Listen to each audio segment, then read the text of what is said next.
আসসালামু আলাইকুম। আশা করি সকলেই ভালো আছেন। আজকের ভিডিওতে আমরা নতুন একটা সার্কুলার দেখাবো। একেবারে নতুন একটা সার্কুলার। এটা হচ্ছে খাগড়াছড়ি জেলার জন্য। যারা খাগড়াছড়ি জেলার স্থায়ী বাসিন্দা আছে তাদের জন্য আজকের এই ভিডিওটা বা তাদের জন্য আজকের এই সার্কুলারটা। বিশাল বড় একটা পদ সংখ্যার সার্কুলার আছে যেটা হচ্ছে স্বাস্থ্য সহকারী। আপনারা সকলেই জানেন পরিবার পরিকল্পনা মন্ত্রণালয়ের আওতাধীন স্বাস্থ্য সহকারী পদে ১২২ জনকে নিয়োগ দেওয়া হবে। এছাড়াও কিন্তু এখানে ড্রাইভার পদ আছে, অফিস সহায়ক আছে, তারপরে কম্পিউটার অপারেটর আছে। মোট কিন্তু অনেকগুলো পদ সংখ্যা আছে। তো এটা হচ্ছে যারা খাগড়াছড়ি জেলার স্থায়ী বাসিন্দা শুধুমাত্র তারাই আবেদন করতে পারবে। তো আজকের এই ভিডিওটা নিয়ে আমি সুন্দর করে আপনাদেরকে দেখাই দেবো কিভাবে আপনি আবেদন করতে পারবেন, কারা কারা আবেদন করতে পারবে, এখান থেকে পদের নাম, পদের সংখ্যা, বেতন স্কেল, আবেদনের পদ্ধতি, কত টাকা পেমেন্ট ফি দিতে হবে সবকিছু আমি সুন্দরভাবে একদম বুঝাই দেবো।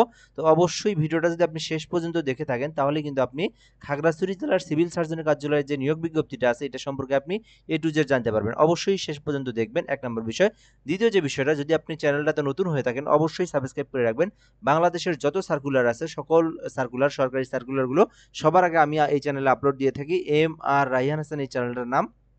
তো এই চ্যানেলটাতে আপনি যদি সাবস্ক্রাইব করে রাখেন আশা করি আপনি বাংলাদেশের সকল সরকারি চাকরির সার্কুলারগুলো সবার আগে আপনি পেয়ে যাবেন ইনশাল্লাহ, আশা করা যায়। তো অবশ্যই সাবস্ক্রাইব করে আমাদের সঙ্গে যুক্ত থাকবেন। আচ্ছা, তো এরপরে যদি আমরা এখান থেকে বলি, এখান থেকে দেওয়া আছে যে এই পদে যদি আপনি আবেদন করতে চান, অর্থাৎ খাগড়াছড়ি জেলার যে সিভিল সার্জন কার্যালয়ের যে নিয়োগ বিজ্ঞপ্তি এটাতে যদি আপনি আবেদন করতে চান, এক নম্বর শর্ত হচ্ছে অবশ্যই আপনাকে খাগড়াছড়ি জেলার স্থায়ী বাসিন্দা হতে হবে। শুধুমাত্র তারাই আবেদন করতে পারবে, কেননা এই সার্কুলারগুলো শুধুমাত্র জেলাভিত্তিক হয়ে থাকে। যার যে জেলা সেই জেলার প্রার্থীরা শুধুমাত্র আবেদন করতে পারে। এটা হচ্ছে এক নম্বর বিষয়। দ্বিতীয় বিষয় যেটা, এই পদে যদি আপনি আবেদন করতে চান, এখানে বেশ কিছু পদের নাম আছে। এক নম্বর যদি আমি বলি, 60 মুদ্রা খড়িক, শুধুমাত্র একজনকে নিয়োগ দেওয়া হবে।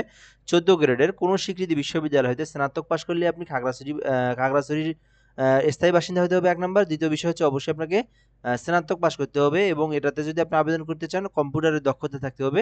যেমন কম্পিউটারের মুদ্রাক্ষরিকে গতি থাকতে হবে পার মিনিটে ইংরেজিতে ৭৪ শব্দ, বাংলাতে ৪৫ শব্দ, তাহলে কিন্তু আপনি এই 60 মুদ্রাক্ষরিক পদে আবেদন করতে পারবেন। এটা হচ্ছে 14তম গ্রেড, 24,680 টাকা পর্যন্ত বেতন স্কেল, একটি মাত্র পদ আছে। তো এরপরে যদি আমরা এখান থেকে যাই, 2 নম্বরে আছে অফিস সহকারী কাম কম্পিউটার মুদ্রাক্ষরিক, 6টি পদ আছে। তো এখান থেকে 16তম গ্রেডের 22,490 টাকা বেতন স্কেল। তো আপনি যদি এই অফিস সহায়ক পদে আবেদন করতে চান সেক্ষেত্রে অবশ্যই আপনাকে এইচএসসি পাস করতে হবে। শুধুমাত্র এইচএসসি পাস করলে আপনি এই অফিস সহকারী কাম কম্পিউটার মুদ্রাক্ষরিক পদে আবেদন করতে পারবেন।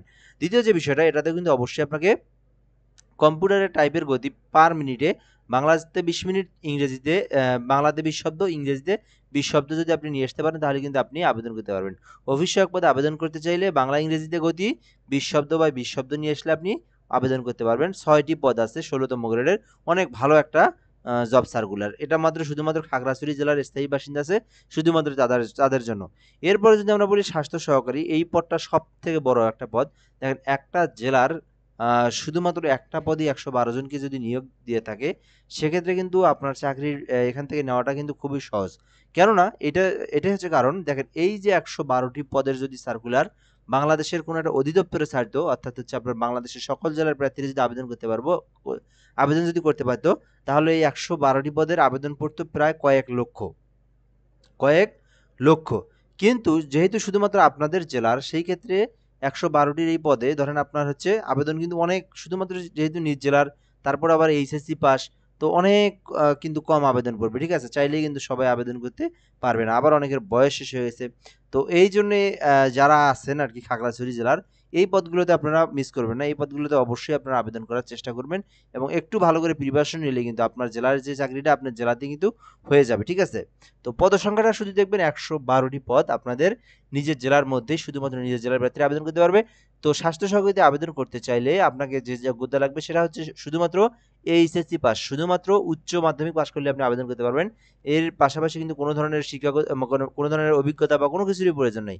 শুধুমাত্র এইচএসসি পাস করছেন, আপনি আবেদন করতে পারবেন।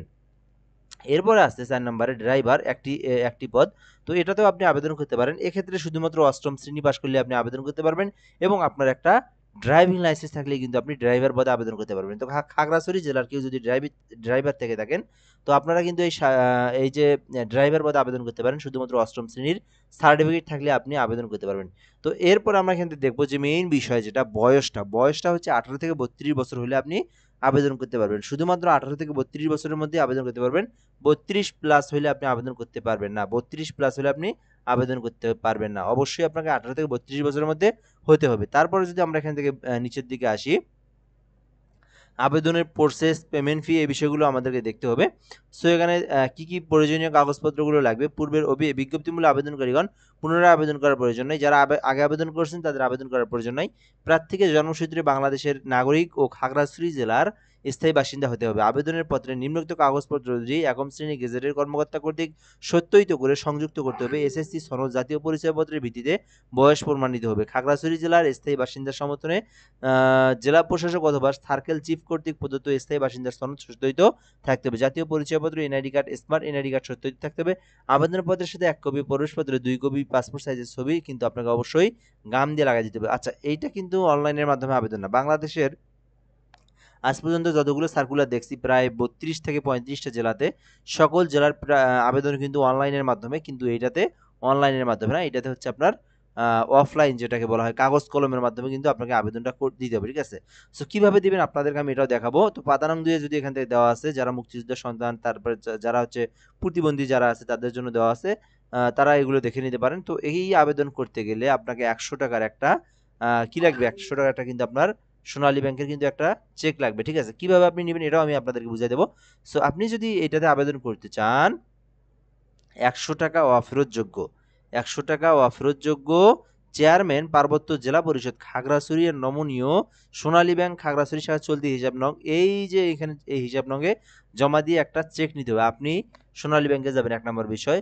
যাওয়ার পর আপনার নাম দিয়ে এই যে এখানে যে নাম্বারটা দেওয়া আছে 54 122 000 3 0 25 226, এই যে এই হিসাবে আপনাকে লিখবেন খাগড়াছড়ি যে জেলা আছে, খাগড়াছড়ি জেলা পরিষদের নামে এই যে এই হিসাব নম্বর দিয়ে আপনাকে একটা কি দিয়ে করতে হবে, একটা চেক তুলতে হবে। 100 টাকা দিয়ে একটা চেক নিতে হবে। চেক নিয়ে তারপরে আপনাকে এই যে এখানে যে তথ্যগুলো দেখলেন, এই যে আপনার এখান থেকে এনআইডি কার্ড, তারপরে হচ্ছে জাতীয় পরিচয়পত্র যে সত্যায়িত কপি, তারপরে হচ্ছে এখান থেকে চেয়ারম্যান নাগরিকত্বের সনদ, এই বিষয়গুলো আপনাকে সংরক্ষণ করতে হবে। তো সংরক্ষণ করে কিন্তু আপনাকে সবগুলো সংরক্ষণ করে একটা ফর্ম তুলতে হবে। কই থেকে তুলবেন সেটাও আমি আপনাদেরকে দেখাচ্ছি। সুন্দর করে শেষ পর্যন্ত দেখবেন আপনারা। আশা করি আপনি ফুল ভিডিওটা সম্পর্কে জানতে পারবেন। তাহলে 1 নম্বর বিষয় আপনাকে কি করতে হবে? আপনার সোনালী ব্যাংকে গিয়ে আপনার নাম দিয়ে এই যে এই চেয়ারম্যান বরাবর, অর্থাৎ হচ্ছে পার্বত্য জেলা পরিষদ বরাবর আপনাকে 100 টাকার একটা চেক তুলতে হবে, 1 নম্বর বিষয়। 2 নম্বর বিষয় যেটা, আপনারা খাগড়াছড়ি জেলার ওয়েবসাইটে প্রবেশ করবেন। আপনাদের হাতে থাকা মোবাইল, ল্যাপটপ, পিসি, কম্পিউটার যেকোনো একটা ডিভাইস থাকুক, আপনারা কি করবেন, খাগড়াছড়ি জেলার ওয়েবসাইটে প্রবেশ করবেন। তো কিভাবে প্রবেশ করবেন? এই যে KHDC.gov.bd, এই যে এই ওয়েবসাইটে আপনারা প্রবেশ করবেন। তো আমি আপনাদেরকে একটু প্রবেশ করে দেখাচ্ছি এখান থেকে। KHDC, ঠিক আছে, KHDC.gov.bd। তো এইভাবে প্রবেশ করার পর এখান থেকে আপনি ক্রস করে দিবেন একটা, এই যেখানে নিচেই দেখবেন যে সিভিল সার্জনের কার্যালয় বিভাগ পুনর্নিয়োগ বিজ্ঞপ্তি। এখানে ক্লিক করলে আপনি এখান থেকে দুইটা জিনিস দেখতে পারবেন, একটা হচ্ছে সার্কুলার আর একটা হচ্ছে আবেদনের ফরম ও স্টক। তো আমি কিন্তু আপনাদেরকে সার্কুলারটা দেখাচ্ছি। তো আপনি আবার করবেন কি, সার্কুলারটা ডাউনলোড দিয়ে, আমি তো দেখাই দিলাম, এখানে তো অনেক কিছু মিস হতেও পারে বা আপনাকে আপনারা অনেকে ভিডিওর মাধ্যমে নাও বুঝতে পারেন। সার্কুলারটা নিজে ডাউনলোড করে দেখলে আরো ভালো করে বুঝতে পারবেন। তো আপনি আরো 2-4 বার দেখলেন, ঠিক আছে। দেখার পরে এই যে উপরে নিচে একটা দেখবেন আবেদন ফরমের ছক ও প্রবেশপত্রের ছক। তো এই যে এখানে ছকটা আমি দেখে দিচ্ছি আপনাদেরকে, অফিস কর্তৃক পূরণীয়, এইখানে আপনার ধরানোর কিছু প্রয়োজন নাই। তো এখান থেকে আপনাকে 1 কপি ছবি আটা দিয়ে লাগাতে হবে। এই যে এটা হচ্ছে দ্বিতীয় বিষয়। তাহলে একটা চেক তুললেন, একটা আপনি ছবি এখানে লাগাই দিলেন। ছবিটাতে আবার অবশ্যই সত্যায়িত করতে হবে, ঠিক আছে।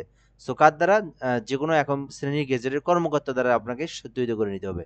তারপর এখান থেকে আপনার বাংলায় আপনার নাম, তারপরে ইংরেজিতে বড় করে আপনার নাম, তারপরে এখান থেকে পিতার নাম, মাতার নাম, স্থায়ী ঠিকানা, তারপর ডাকঘর, উপজেলা, জেলা এগুলো আপনি পূরণ করবেন। তারপর বর্তমান ঠিকানা যদি থাকে, অর্থাৎ কেউ যদি খাগড়াছড়ির কোনো খাগড়াছড়ি জেলার একই জায়গায় হয়ে থাকে, তাহলে মানে অর্থাৎ আপনি নিজের বাড়িতেই থাকেন, স্থায়ী থাকে একই জায়গায়, তাহলে আপনি একই দিলেন। আর যদি আপনি 2 জায়গায় থাকেন, আপনি বর্তমানে এক জায়গায় আছেন, স্থায়ী গ্রামের বাড়ি আরেক জায়গায়, সেই ক্ষেত্রে আপনি প্রেজেন্ট প্রেজেন্ট অ্যাড্রেস এবং পার্মানেন্ট অ্যাড্রেস 2 জায়গায় আপনি আলাদা আলাদা দিলেন। ওকে। তো এরপরে এখান থেকে আপনার যোগাযোগের ঠিকানা, পত্র যোগাযোগের ঠিকানা আপনি 1 লাইনে দিয়ে দিলেন। এরপর এখান থেকে আপনার জন্ম তারিখটা আপনি এখান থেকে সুন্দর করে জন্ম তারিখ, জন্ম সনদ অনুযায়ী এখান থেকে আপনার তারিখটা দিয়ে দিলেন, ঠিক আছে। তো এরপরে এখান থেকে জন্ম নিবন্ধন সনদ অনুযায়ী, এসএসসি জন্ম নিবন্ধন অনুযায়ী এখান থেকে আপনি দিয়ে দিলেন। এখন এখানে একটা কাজ আছে, সেটা হচ্ছে আপনারা করবেন কি, সেটাও আপনাদেরকে দেখে দিচ্ছি। একদম সবকিছু দেখে দেবো। এই দেখেন, আপনারা করবেন কি, মোবাইলে আসার পরে গুগল অথবা ক্রোম ব্রাউজারে আসার পরে লিখবেন বয়স ক্যালকুলেটর।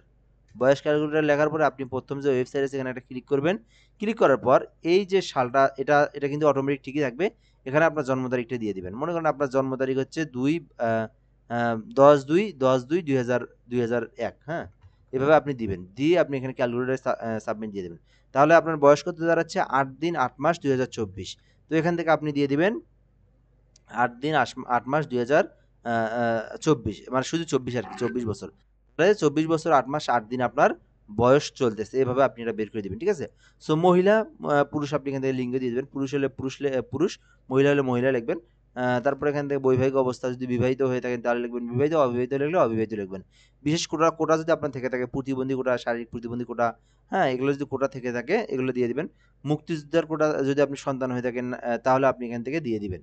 ঠিক আছে? এরপরে এখান থেকে শিক্ষাগত যোগ্যতা যেটা, সেটা কিন্তু আপনাকে এখান থেকে দিতে হবে।